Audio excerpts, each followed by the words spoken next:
have a question for you. Which one is the real me? All right, yeah, I'm really, but it only took me but felt outward.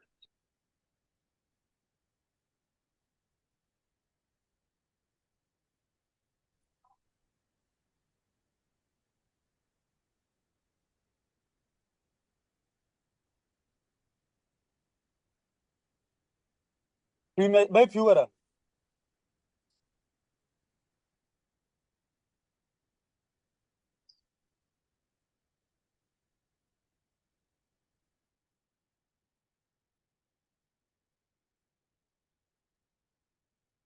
Okay, David, maybe you can start.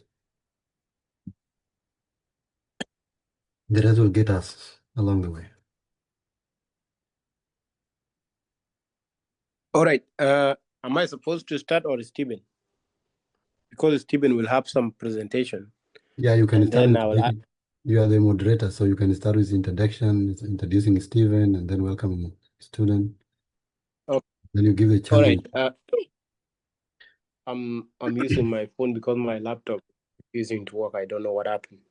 All right. Welcome everyone. My name is David Ngo. I'm currently in China, in Shanghai. I'm doing my PhD in Tongji University, also under CSC, Chinese Government Scholarship. I have been here for a long time. I have learned a lot about the scholarship and most of the information related to how to get through. So today we are going to tell you some information about CSC. And one thing that people should know, like the new students or those who have been trying and they don't go through, every year Chinese Government Scholarship makes a lot of changes. For example, this year is a little bit different from last year. We will talk about this one later, but for now, I would like to invite Stephen. Stephen is also one of the students who just received CSC for this year. He's now in his first year at Shenshio doing masters. So I will allow him to introduce himself and to tell us some more about the scholarship and how good it is and what are the benefits. And then after that, I will add some more information to it. So Stephen, welcome. Yes, thank you so much, Engineer David. I don't know if my audio is clear and everyone can hear me. Yeah, you are very clear. Yeah. Okay, now. All right, thank you. My name is Kaiser Steven, and I'm a Ugandan. Currently, I'm in China, in Xi'an. I have just recently received my CSC scholarship, and I'm doing my master's degree in petroleum and natural gas engineering. Yes, for further of the details, we shall keep in touch throughout the course of the presentation. And allow me to share my screen. I had prepared the presentation.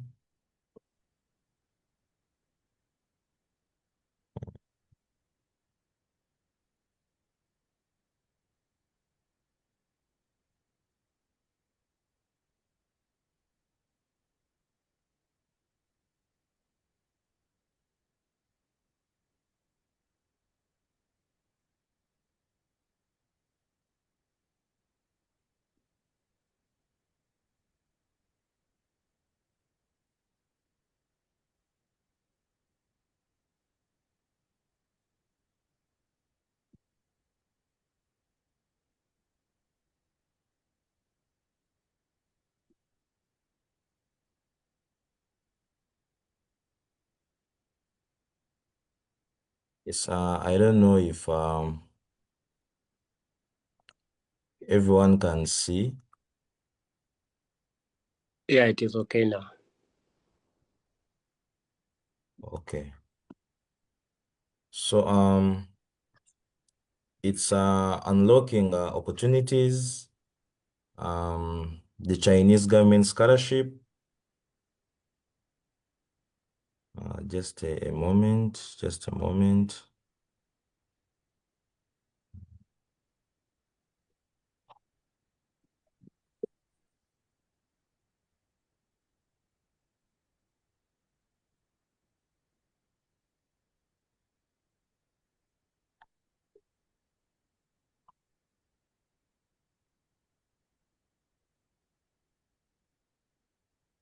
Yes. So unlocking opportunities, the Chinese government scholarship. So what is the Chinese government scholarship? Most of you have heard of what we call the CSC in China, and you must have heard it from maybe your social media platforms or from friends, and So, but what is exactly the CSC, or what is the Chinese government scholarship? It's a premier educational initiative, and this was established by China's Ministry of Education.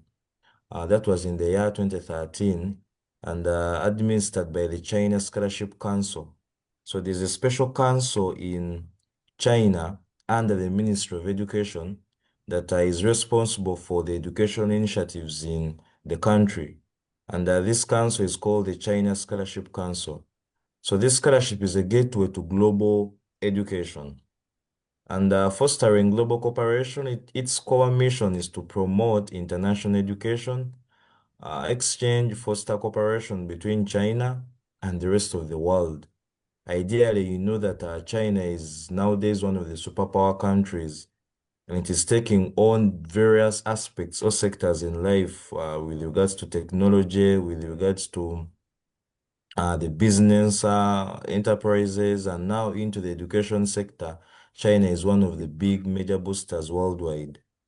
So the comprehensive coverage, this scholarship offers full and partial scholarships for various academic levels, including the undergraduate, that is the students from high school, and who want to come and join the university, but abroad, specifically in China in this regard. We have the master's students, those who have already attained their bachelor's degrees in their various countries. Then also the doctoral. These are the PhD scholars or the PhD students. And as you have heard, one of our presenters, the moderator, Engineer Jacob, Engineer David is a doctoral student or doctoral scholar. And then also research programs. There are those who would like to do research. You have done your master's degree, you have done your bachelor's degree, and you want to engage in the field of research, you know. So you are eligible to come and do your research program in China under the scholarship. It typically covers tuition, accommodation, and also general stipend and comprehensive medical insurance. So these are some of the benefits that you can easily get if you are a recipient of this kind of scholarship. You are rest assured that tuition will be paid by the government, accommodation will be paid by the government, you will be paid a monthly living stipend, or you can call it an allowance. And also this is it is specific to a specific kind of level.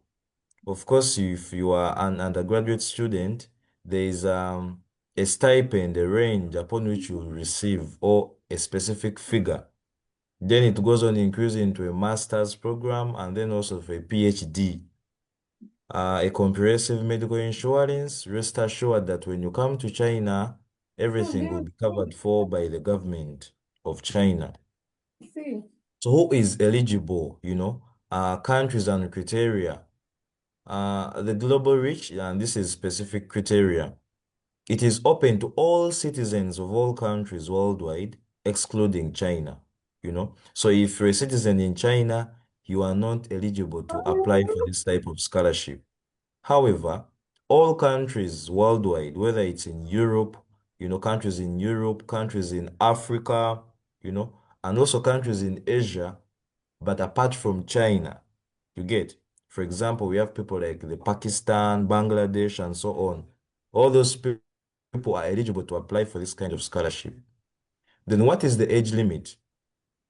The age limit for those who want to pursue their master's programs, you should be under the age of 35 years. So if you are 36 and above, you are not eligible to apply for this kind of scholarship on the master's level. Then for doctoral applications, that is the PhD, you should be under the age of 40 years. Applicants must be in excellent physical and mental health, And the stress in Africa, oftentimes people face various challenges in life, and you can get mental issues. You know the problems that are affecting Africa. So for you to attain this kind of scholarship, you should be in a good mental health condition. The moment you come here and they do realize that you are not in a good mental health condition, then they'll have to deport you back to Africa or Europe, wherever you are coming from. Then it should be physical. Your physical health should be alert. Your physical health should be key and good. Then academic requirements are vary based on degree level and the chosen program.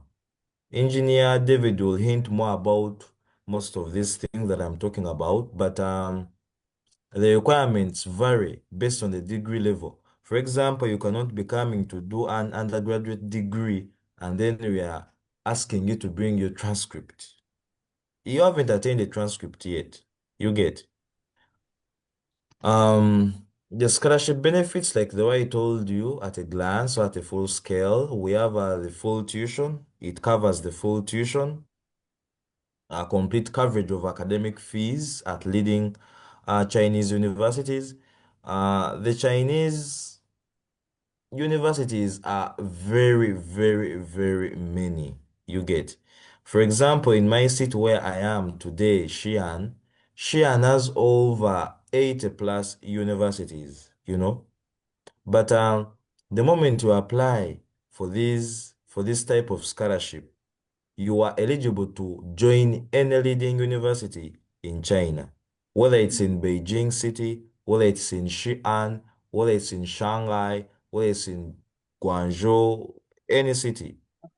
Then um, accommodation, it is either free on-campus housing or a substantial housing uh, subsidy. So if you are given the opportunity to be on campus, that is now staying on the campus dorms or living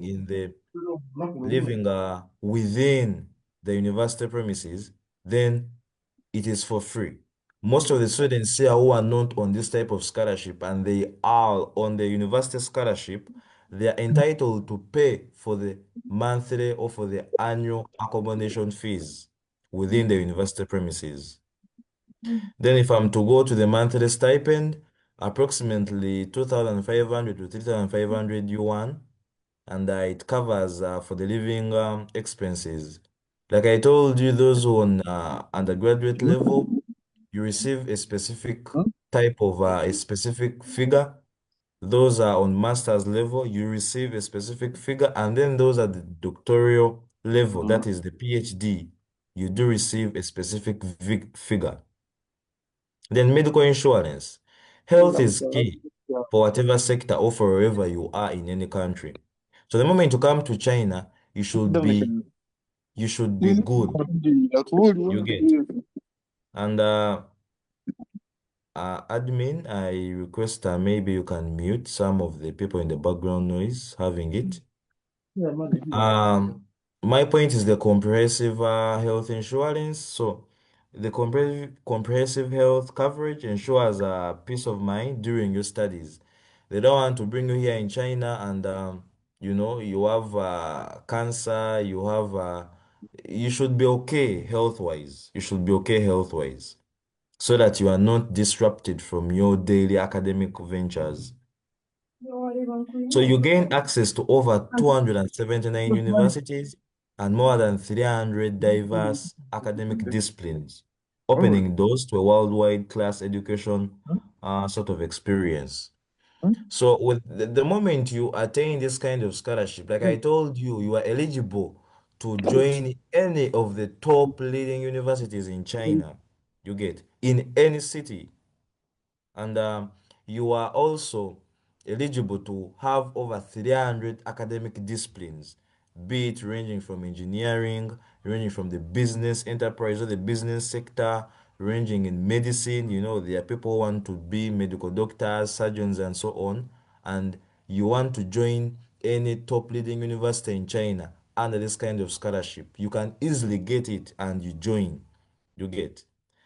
And the application process, it is really simplified, you know. And you can visit one, research and explore. You can begin by researching the designated universities and programs on that given website. You know, before you join any top leading university, before you join any university, do some background research. What is this university all about? What does it cover? You know, what is the specialty at this type of university? For example, the university where I am today, Xi'an Shiyu, or you can call it Shiyu Dashue University, it is specific in the petroleum sector, oil and gas sector. It is one of the top leading universities in the oil and gas sector across the entire globe. You get, so you have to make some background research. If I'm joining a university in Beijing, what are the strengths? You know, what is it good at? Is it in the medical kind of sector? Is it in the engineering sector? In business, if I'm trying to do marketing and so on, if I'm trying to do a language course, you know. Then number two, you secure acceptance. So you have to contact your preferred university professor for an acceptance or admission letter. It is now simplified. The moment you want to get this type of scholarship, simply contact Engineer David, you know, is the best at it because through him, my dream came true. I came to China. You get through Engineer David, and he will hint more about this. He got for me the acceptance letter from this university, and thereafter applied for the scholarship and then got it. You cannot get the scholarship before getting an admission letter from any university. So there should be proof of acceptance before the government gives you the scholarship. Then point number three, you should have to prepare your documents. You should gather all the required documents, including your passports, the academic transcripts, and language certificates. Those who are coming to do the language courses, you know, languages, at least you should be having what we call an HSK level. HSK is a level, as you know, we have on the English version, we have the TOEFL, we have the Duolingo tests and so on to test your communication skills and so on. So we have HSK level 1, 2, 3, 4, and so on. Engineer David will hit more about this. But my major point of emphasis is please prepare your academic documents in time, be it the passport, be it the transcripts, and so on. Then for online submission, submit your application online via the Chinese government scholarship information system. And this still, Engineer David can do all this work for you. So you don't have to worry about anything. Just simply contact him or me and for anything. Then choose the route. Apply either through your home country's Chinese embassy or directly to the university, depending on the specific scholarship type. So if you want to get the Chinese government scholarship, then there are different levels. There is type A and type B, you know. Type A, you are applying through the embassy in your home country. For example, if you are in South Sudan, you are in any part of the country, that you are in Uganda and so on, and you want to apply for this type of scholarship, you can go to the embassy, the Chinese embassy, and then you apply, you know, using that channel. Or you can directly contact the university. Like I told you, you can research about the specific universities you want to study from in China, make a background research, and thereafter you can apply through that specific university because there are channels. Then the last step is to wait for your results, you know. Admission and the scholarship results are typically announced by July. So if you start applying today in November, December, then rest assured, expect your results to be out by July 2026. I can go on to the language and academic requirements, the language proficiency, Chinese taught programs. Like I told you, you should be having HSK level 4 and above required for the masters and the doctoral applicants. So if you want to come and do the Chinese language, you get, and you want to be an expert in this language, and you are coming to do your master's program, the minimum requirement, you should be having an HSK level 4 certificate. And the same applies to the doctoral applicants. This doesn't apply to the undergraduate students. Then the English third program should be having the TOEFL score of an average of around 8 and above, the IELTS score an average of 6.0 and above, with no subtest below 5.5. Now, what does this mean? This means that if at all in your native home country, the mode of delivery or the mode of the official language that you are using is not English, and throughout the entire series of your educational background, right there from the primary to the high school and so on, you were not using English as the official language throughout your entire education system, then you are supposed to take on these online program tests. That is the TOEFL, the Duolingo tests, and so on. So this is a requirement that you need when you're applying for this type of scholarship. But however, if your native country, the mode of delivery of the content and the entire education structure is centralized to English, then you do not need to have this kind of test, because you have to just submit a proof, maybe from your academic registrar or from your dean, that throughout my entire education system, we have been using English as the mode of communication, as the mode of delivery of the content. Then you do not need to have these online tests. For example, in Uganda, the mode of delivery throughout the entire education system is English.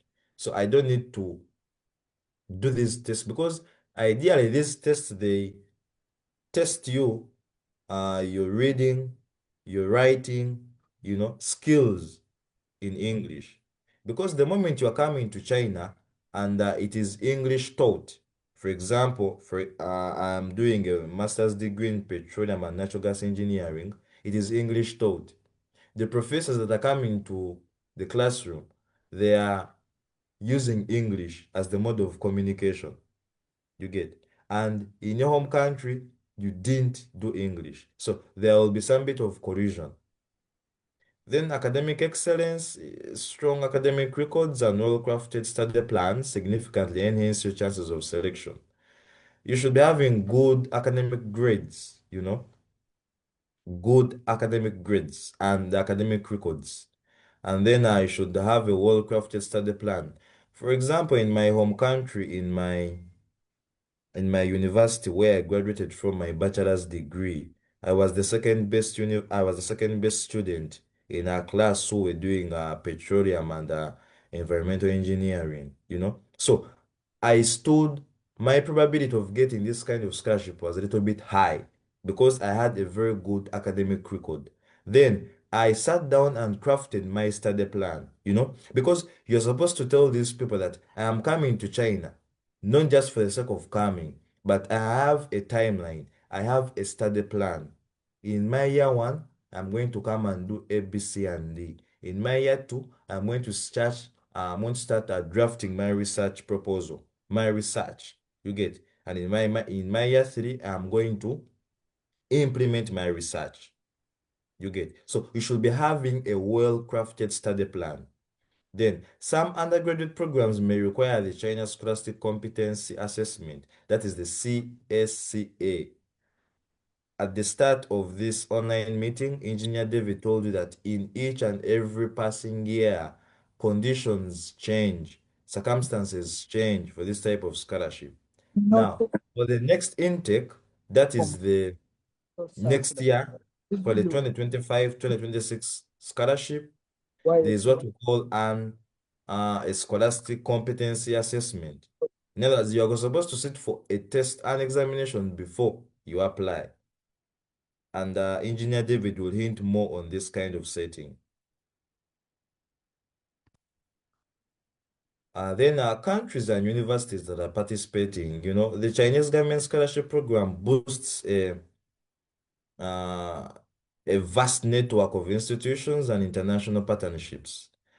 Over 279 universities across China, including prestigious institutions like the Xianxi University, where I am, Xiyu Dasho University, actively participate in this kind of scholarship. The government is responsible for you, the international student, the moment you are under this type of scholarship and you are studying in China. Then eligible countries span a wide geographical range, covering Africa, Here, when you come in China, in my city, you see very many Africans, those from East Africa, South Sudan, Uganda, Kenya, Tanzania, those from the west part of Africa, those from Senegal, Ghana. We even have those from Morocco, South Africa, and so on. So it is really diversified. Then those from Asia, the Pakistan, the Bangladesh people, and so on. Those from the Americas, and then those from Oceania. Bilateral agreements with numerous governments streamline embassy-based applications, simplifying the process for many students. Usually the government of China has what we call agreements, agreements that it sets out with various governments in Africa and so on. So, there is a direct channel or link between the government of China and maybe the government of South Sudan or the government of Uganda or the government of Kenya, government of Senegal, and so on. For example, here we have very many Nigerians, Nigerians are here. And there is an agreement between China and Nigeria. Nigeria says that we are going to be sending these students to come and study, specifically the course in AI, And once an agreement is signed between these two parties or between these two countries, students from Nigeria are sent by their government to come and study this course, maybe for a duration of 3 years, for a duration of 4 years, 5 years, and so on. You get. So usually bilateral agreements are signed between various governments. Then notable eligible countries include Uganda, Kenya, Nigeria, South Sudan, India, Russia, Brazil, Germany, Australia, and so on. You enter class and you're studying with the Russian, you're studying with the German, you're studying with the Nigerian, you're studying with the Kenyan, with the Sudanese, it is vast because you are international students. Then my journey from Uganda to Shanshu University, like I told you, I was enrolled in the year 2024-2025. I am currently pursuing my master's degree in petroleum and natural gas engineering at Xianxi University, Shiyudashwe.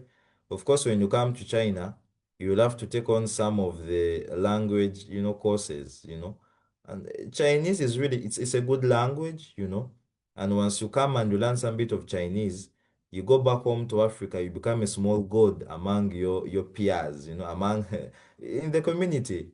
It is really interesting. You meet a Chinese, ni hao, some basics, some basics.